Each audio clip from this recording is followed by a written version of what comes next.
اعوذ باللہ من الشیطان الرجیم بسم اللہ الرحمن الرحیم الحمد للہ والصلاة والسلام علی رسول اللہ وآل رسول اللہ واللعنۃ الدائمہ علی اعدائہم اعداء اللہ اما بعد فقد قال اللہ تبارک وتعالی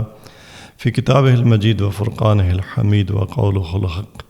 ان اللہ اشتری من المؤمنین انفسهم واموالهم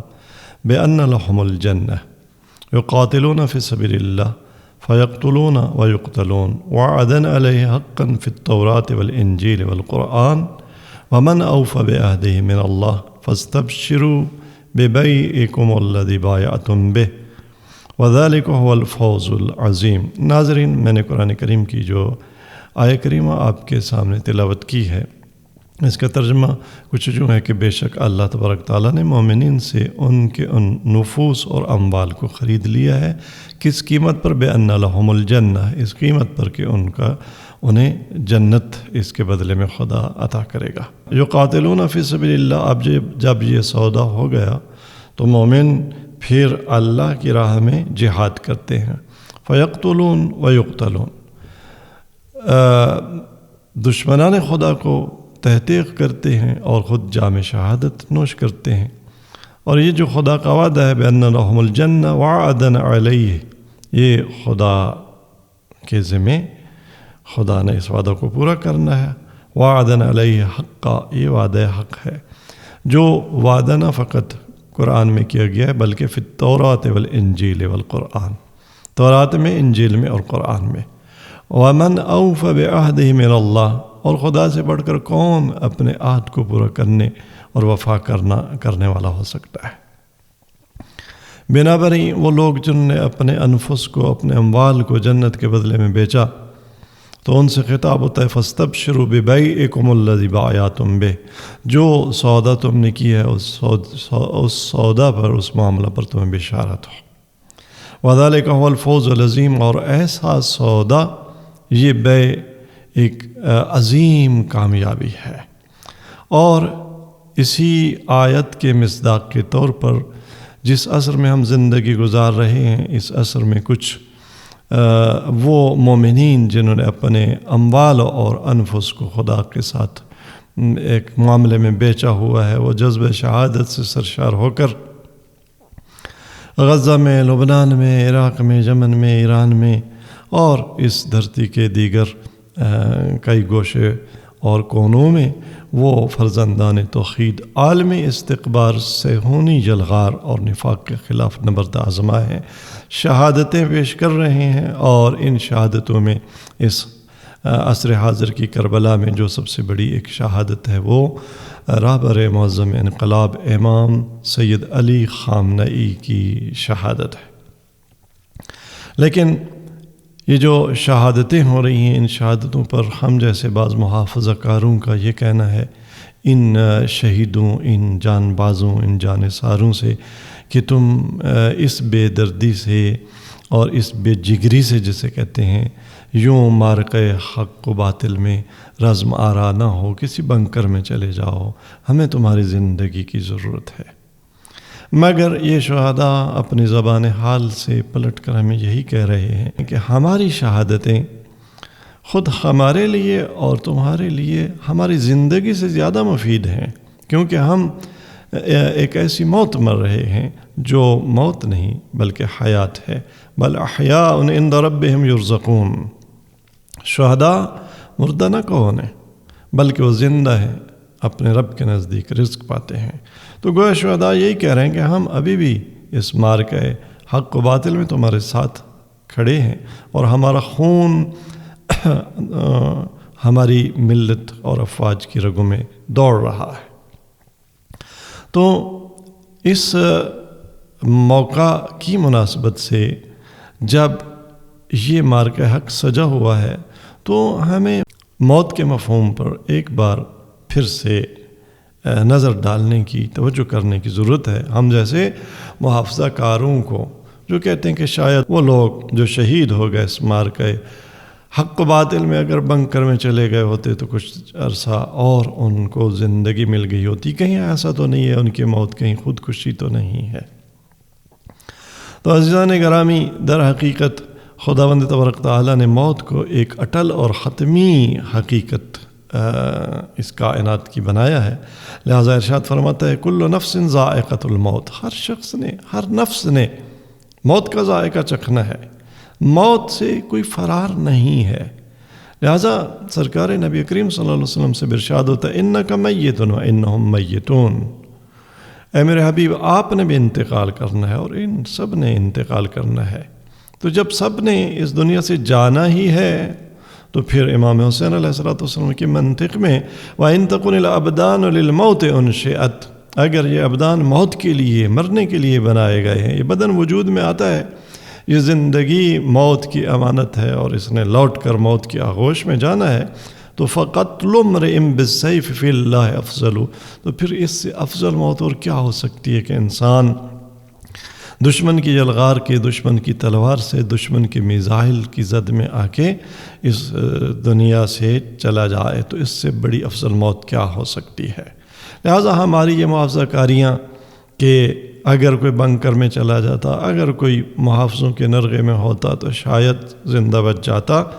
یہ ہماری محافظہ کاری ہی ہے۔ اور موت کا ایک وقت معین ہے، ہر کسی نے مرنا ہے۔ البتہ موت کے حوالے سے یہاں پر ہمیں تھوڑا سا اس بات کو دیکھنے اور سوچنے کی ضرورت ہے کہ موت قرآن کریم کی آیات کی روشنی میں اور پیشوایان دین کی روایت کی روشنی میں موت کے بارے میں جیسا کہ امام صادق علیہ السلام نے فرمایا ہما اجلان، موت دو طرح کی موتیں ہیں، اجل محتوم و اجل موقوف، ایک محتوم اور حتمی موت ہے اور ایک موقوف موت ہے جو بعض عوامل پر موقوف ہے۔ حتمی موت کیا ہے؟ حتمی موت کے بارے میں قرآن کریم سورہ منافقون میں ارشاد فرماتے ہیں وَلَن يُؤَخِّرَ اللَّهُ نَفْسًا اِذَا جَاءَ أَجَلُهَا، جب کسی نفس کی اجل اور موت آ جاتی ہے تو پھر خدا اس کی موت کو مؤخر نہیں کرتا۔ اس حتمی موت کو اجل مسمى کہا گیا قرآن کریم میں، اور اجل مسمى وہ موت ہے کہتے ہیں کہ جو لوح محفوظ پر ثبت ہے، جو غیر متغیر اور قطعی موت ہے، اور وہ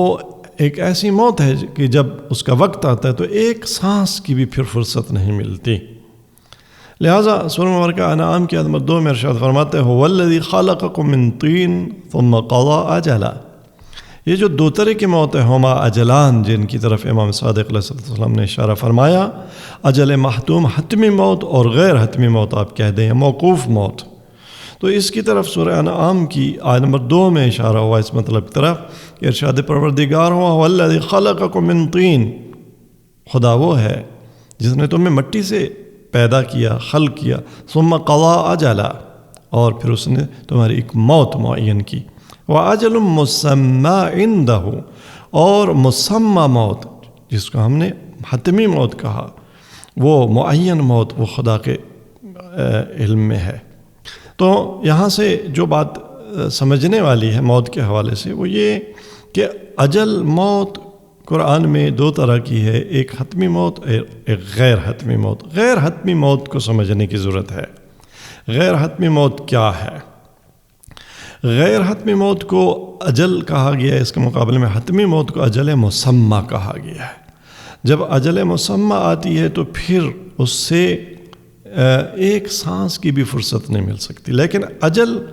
جو مطلق قرآن میں ذکر ہوا ہے جسے موت کہا گیا ہے، علماء اور علماء تفسیر یہ کہتے ہیں کہ یہ وہ موت ہے جو لوح محفوظ پر نہیں بلکہ لوح محو اثبات پر لکھی ہوتی ہے، اور لوح محو اثبات وہ لوح ہے لوح محفوظ کے مقابلے میں کہ جس میں بعض عوامل کی وجہ سے مقدرات اور تقدیر تبدیل ہو جاتی ہے، حتی موت تبدیل ہو جاتی ہے۔ اور اس لوح محو اثبات کے بارے ہی میں تو قرآن کریم کی سورہ مبارکہ الرعد کی آیت نمبر 39 میں ارشاد فرماتا ہے یمحو اللہ ما یشاء ویثبت وعندہ ام الکتاب، تو وہ لوح جس سے خدا جو چاہتا ہے مٹا دیتا ہے، جسے خدا چاہتا ہے اسے ثبت کر دیتا ہے، اور خدا کے پاس ہے ام الکتاب۔ تو یہ خدا کا محو اثبات وہ کئی عوامل جس میں انسان کے اعمال بھی شامل ہیں، انسان کا اختیار، انسان کا ارادہ، انسان کی نیکیاں، انسان کی صلہ رحمی جیسے عوامل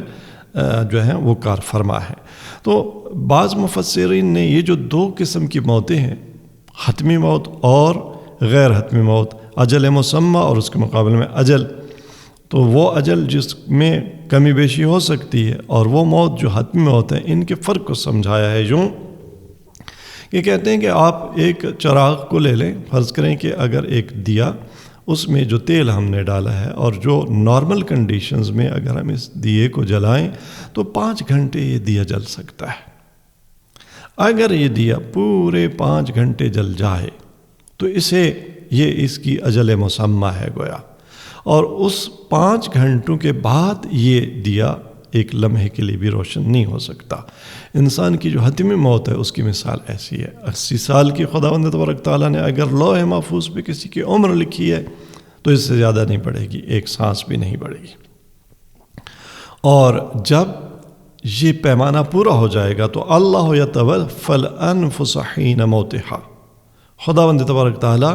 جب یہ حتمی موت کا وقت آتا ہے تو جو نفوس ہیں ان کو اپنی طرف بلا لیتا ہے اور گویا خداوند تبارک تعالیٰ نے موت دے دیتا ہے۔ اور جہاں تک غیر حتمی موت کا تعلق ہے تو اس کی مثال ایسے ہے کہ یہ دیا جو 5 گھنٹے جل سکتا تھا، طوفان آ جائے، آندھی آ جائے، کوئی اور آ کے اس کو بجھا دے، دوسرے گھنٹے میں بجھا دے، تیسرے گھنٹے میں بجھا دے، تو یہ بجھ تو جائے گا لیکن یہ اس کی نیچرل لائف نہیں ہے، اس سے پہلے بجھ گیا۔ تو انسان کی زندگی کی جو اجل مسمى ہے وہ تو اس کے بعد تو ایک سانس بھی نہیں لے سکتا۔ اس سے پہلے اگر انسان کی کوئی موت لکھی ہے جو لوحے محو اس بات پر ہے تو وہ موت اس میں جو ہے تبدیلی ہو سکتی ہے۔ اور وہ تبدیلی کیسے ہو سکتی ہے؟ وہ یہ کہ خداوند تبارک تعالیٰ نے ایک شخص کی فرض کریں 80 سال عمر لکھی ہے تو ساتھ تقدیر الہی میں یہ ہے کہ اگر اس شخص نے قطع رحمی کی، اس نے فلاں گناہ کیے تو یہ 70 سال کی عمر میں مر جائے گا یا 60 سال کی عمر میں مر جائے گا۔ یا مثبت عوامل کہ اگر یہ شخص معرکہ رزم حق و باطل میں چلا گیا اور اگر یہ ان لوگوں میں شامل ہو گیا کہ ان اللہ اشتری من المؤمنین انفسهم واموالهم، اگر اس نے وہ سودا اور معاملہ کر لیا شہادت کے لیے آمادہ ہو گیا تو اسے 60 سال کی عمر میں شہادت کی موت آ جائے گی۔ تو بنابراین یہ جو شہادت کی موت ہے یہ اجل مسمى نہیں ہوتی، یہ کیونکہ ایک شخص کا اپنا انتخاب ہوتا ہے، شہید کا اپنا انتخاب ہوتا ہے، وہ شہید کا اپنا انتخاب، اپنی آمادگی، وہ جہاں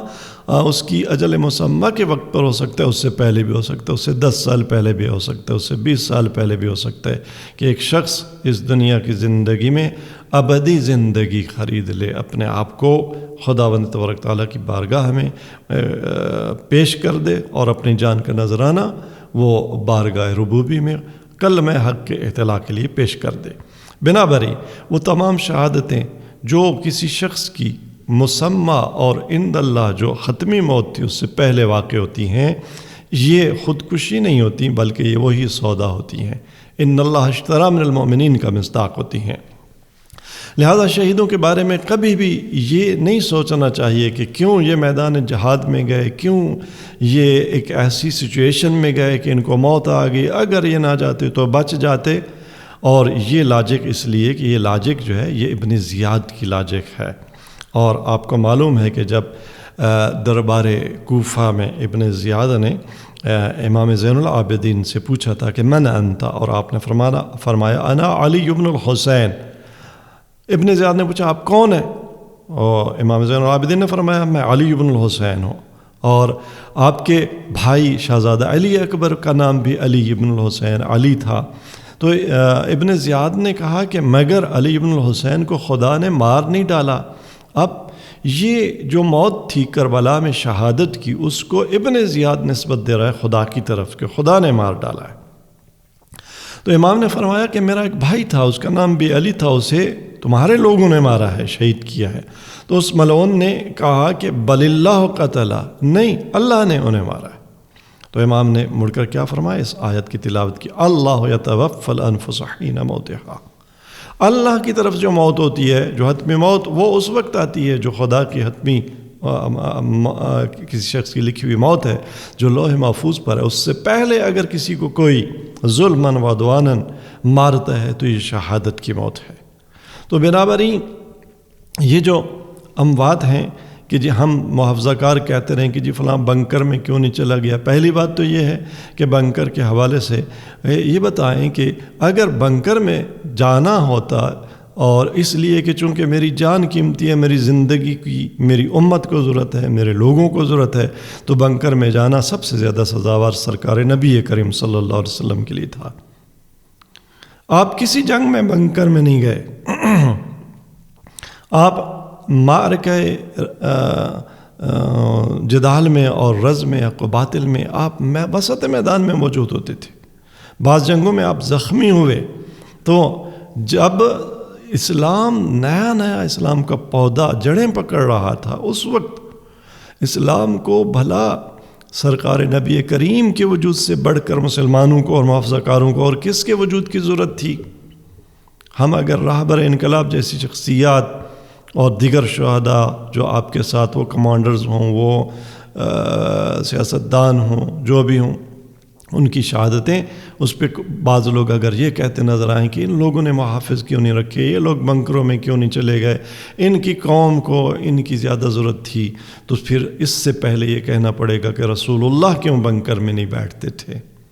اگر سرکار نبی کریم بنکر میں نہیں بیٹھے تو ان ہستیوں کا بنکر میں نہ بیٹھنا یہ کسی طرح نعوذ باللہ وہ جو ہے یہ نہیں کہنا چاہیے، یہ نہیں سوچنا چاہیے کہ یہ کہیں خودکشی تو نہیں ہے۔ اور جہاد میں جاتے ہوئے نبی کریم کے ساتھ جو لوگ میدان جہاد میں جاتے تھے، موت انہیں اپنی نظروں کے سامنے نظر آ رہی ہوتی تھی، یہ موت کو گلے سے لگاتے تھے۔ تو ایسا موت کو گلے لگانا یہی تو شہادت ہے، یہی شہادت ہے، اس کے علاوہ اور شہادت کیا ہے؟ نیچرل موت مرنا شہادت نہیں ہے۔ شہداء کو، مجاہدین کو اپنی موت سامنے نظر آ رہی ہوتی ہے، پھر بھی اسے گلے لگاتے ہیں، اس لیے کہ اسلام بچ جائے، ان کی زندگی قربان ہو جائے۔ اور یہی درس کربلا ہے۔ امام حسین علیہ السلام نے جب آپ کو آپ کی نانی اماں جناب ام المومنین ام سلمہ رضی اللہ تعالی عنہا نے روکا کہ کربلا نہ جائیں آپ، تو آپ نے کیا فرمایا تھا؟ یا امہ انا واللہ عالم ذالک انی مقتول لا محالہ، اے نانی جان، اللہ کی قسم میں جانتا ہوں، میں جس راستے پہ چل رہا ہوں، انی مقتول لا محالہ، میں حتماً شہید ہو جاؤں گا۔ تو مکہ چھوڑتے ہوئے آپ کو یقین تھا، لہٰذا ایک ذمہ داری تھی، ایک سودا تھا، ایک معاملہ تھا خدا کے ساتھ، خدا کے دین کی بقا اور اس کے اطلاع کے لیے جان پیش کرنا۔ اور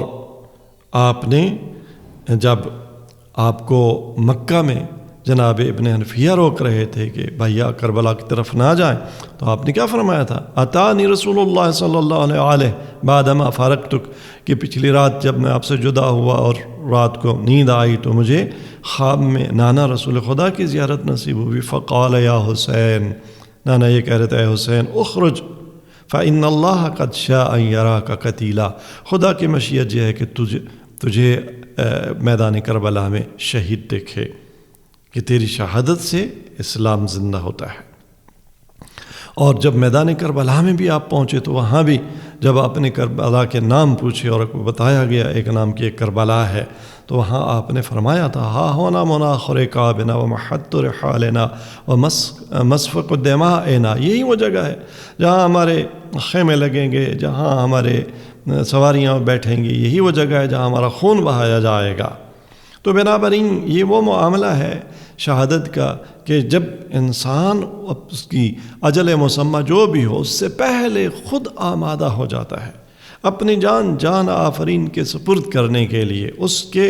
کلمہ حق کی بلندی کے لیے، یزید وقت کو للکارنے کے لیے، فرعون اور طاغوت کا مقابلہ کرنے کے لیے۔ تو پھر یہ موت شہادت کی موت ہوتی ہے، اور ایسی ہی موت پر انسانی نفس کو خطاب ہوتا ہے، یا ایتھا النفس المطمئنہ ارجعی الی ربک راضیۃ مرضیہ، اے صاحب اطمینان نفس لوٹا اپنے رب کی طرف، راضیتاً تو اپنے رب سے راضی، مرضیہ تیرا رب تجھ سے راضی، فادخلی فی عبادی فادخلی جنتی، اور یہی وہ فلسفہ موت و حیات ہے، یہی وہ موت ہے جس سے علی اتنا مانوس ہے کہ آپ فرماتے ہیں واللہ اللہ ابن ابی طالب آنس بالموت من الطفل صدی امہ، کہ ابو طالب کا لخت جگر وہ موت سے اس سے زیادہ مانوس ہے کہ جتنا ایک بچہ اپنی ماں کی چھاتی سے مانوس ہوتا ہے۔ اور آپ یہ کہتے نظر آتے ہیں یا بنیا لا یبالی ابوک، اے حسن لال میرے، تیرے باپ کو پرواہ نہیں ہے کہ تیرا باپ جو ہے علی الموت سقط ام علیہ سقط الموت، کہ وہ موت پر جا پڑے یا آپ پر موت آ پڑے۔ تو بنا بنی یہ عصر ایک بار ایک عصر حاضر کی کربلا سجی ہے، اور اس میں شہادتیں ہیں اور محافظہ کاریاں ہم جیسے لوگوں کی وہ چلتی رہیں گی، لیکن جو اس قافلے کے راہی ہیں، جو راہ کربلا کے راہی ہیں، وہ اپنی جان جو جان آفرین ہے اس کی خدمت میں پیش کر رہے ہیں، اور وقت کے طاغوت، وقت کے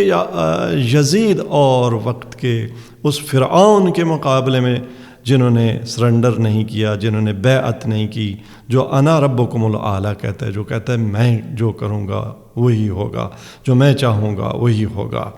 اور بدقسمتی سے ایک طرف یہ مجاہدین، ان کے مقابلے میں کچھ محافظہ کار کھڑے ہیں، اور اس سے بدتر کچھ وہ جو ہے غدار کھڑے ہیں کہ جو اس معرکہ حق و باطل کو مشوش کرنے کے لیے، اس تصویر حق کو ذرا دھندلا کرنے کے لیے کربلا کی بھی تحریف کرنے لگے ہیں کہ جی میں بعض ایسی تحریریں میں نے دیکھی ہیں کہ جن میں کربلا کو تحریف کرنے کی کوشش کی گئی ہے۔ اب کسی بکے ہوئے قلم نے یہ لکھا ہے کہ جی کربلا میں امام حسین علیہ السلام اپنے اہل بیت اور چند جانثاروں کے ساتھ کھڑے ہوئے اور اپنی جان دے دی۔ اپنی جان انہوں نے قربانی کو دوسروں کے کندھوں پر منتقل نہیں کیا، انہوں نے غربت سے لشکر نہیں بنائے، انہوں نے محروم لوگوں کو اپنے مقصد کے لیے دور دیسوں میں مرنے نہیں بھیجا۔ یہ کیسی حماقت ہے، یہ کیسا بکا ہوا قلم ہے کہ کیا اس سے نہیں معلوم کہ امام حسین علیہ السلام ایک ایک جگہ جو ہے انصار اور آوان طلب کر رہے تھے، کون ہے ہماری مدد کرنے والا؟ بھلا اہل کوفہ کے دروازے پر کون گیا؟ یہ امام حسین نہیں تھے؟ آیا یہ امام حسین علیہ السلام نہیں تھے کہ جنہوں نے اپنا سفیر اہل کوفہ کے پاس بھیجا، جو کوفہ کی غداری کی وجہ سے اور مکاری کی وجہ سے شہید ہوئے؟ یہ امام حسین نہیں تھے جو خط لکھ کر لوگوں کو بلا رہے تھے، آؤ میں کربلا میں اکیلا ہوں، میری مدد کو آؤ؟ اور حبیب جیسے جانثار آپ کی مدد کو جا رہے تھے۔ اور یہ امام نہیں تھے جو لشکر اعداء کے سامنے کھڑے ہو کے بھی کہہ رہے تھے حل من ناصر ینصرنا، ہے کوئی ہماری مدد کرنے والا، حل من مغیث یغیثنا، ہے کوئی ہماری فریاد سننے والا؟ تو یہ کون سی بات ہے کہ جی امام حسین نے اکیلے بس جا کے جی جان قربان کر دی اور کسی اور کو نہیں بلایا، اور گویا جو یہ کربلا عصر ہے جس میں کہنے والا یہ کہنا چاہتا ہے کہ ایران جو ہے نا وہ لبنانیوں کو، وہ یمنیوں کو، وہ اہل غزہ کو، وہ اہل عراق کو، فلاں فلاں کو جو ہے نا گویا ان کو جو ہے دور دیسوں میں مرنے کے لیے بھیج رہا ہے۔ نہیں، یہ معرکہ حق و باطل ہے، بلکہ بات الٹی ہے۔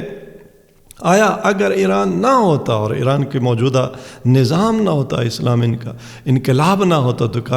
آیا انسان زندہ ضمیر انسانوں کے لیے فرعون وقت ٹرمپ جیسے انسان کے سامنے سینہ سپر کرنا آیا یہ واجب فریضہ نہیں تھا؟ آیا قبلہ اول کی آزادی کے لیے تگ و دو کرنا ایران نہ بھی ہوتا، امام خمینی نہ ہوتے، آیت اللہ شہید امام خامنئی نہ ہوتے، تو آیا فلسطین کی اور بیت المقدس کی آزادی کی جدوجہد کرنا ایک مسلمان کا فرض نہیں تھا؟ کہ ہم کہیں جی کہ ایران نے دور دیسوں میں کہیں لبنانیوں کا خون وہ جو ہے نا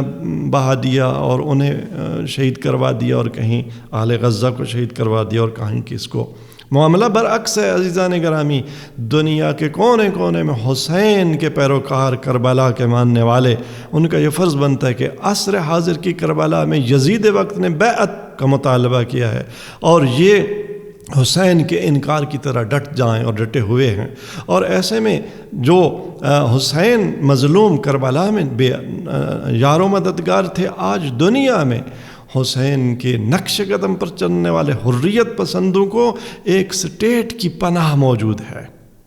پشت پناہی موجود ہے، اور وہ سٹیٹ وہ انقلاب اسلامی ایران اور اسلامی جمہوریہ ایران ہے۔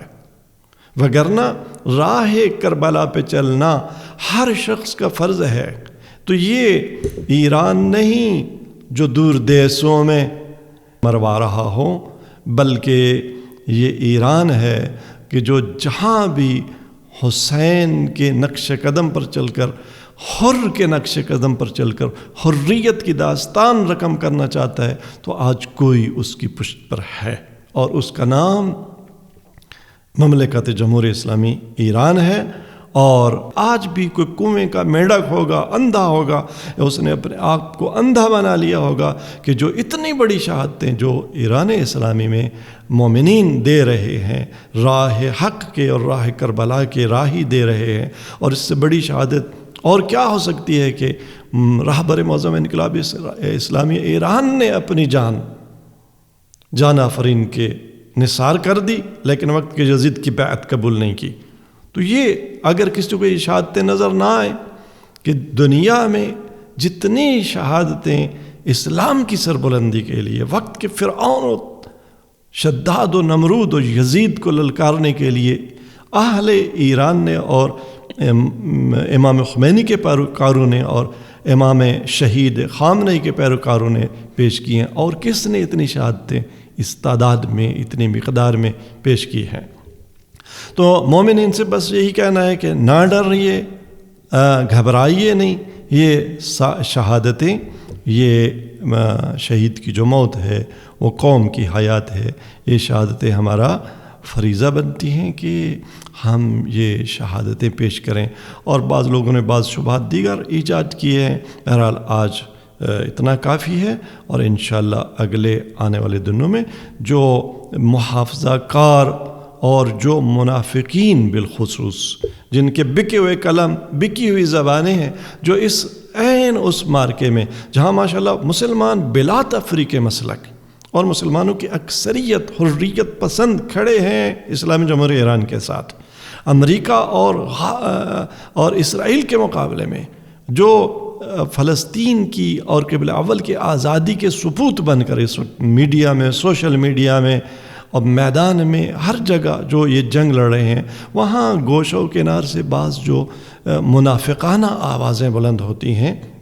تو ان آوازوں پہ کان دھرنے کی قطعاً کوئی ضرورت نہیں ہے۔ خداوند تبارک تعالیٰ ہمیں اس کربلا عصر میں حسین کے لشکر میں کھڑا ہونے کی توفیق عطا فرمائے، اور یزید وقت کو شکست فاش سے ہمکنار فرمائے۔ والسلام علیکم ورحمۃ اللہ وبرکاتہ۔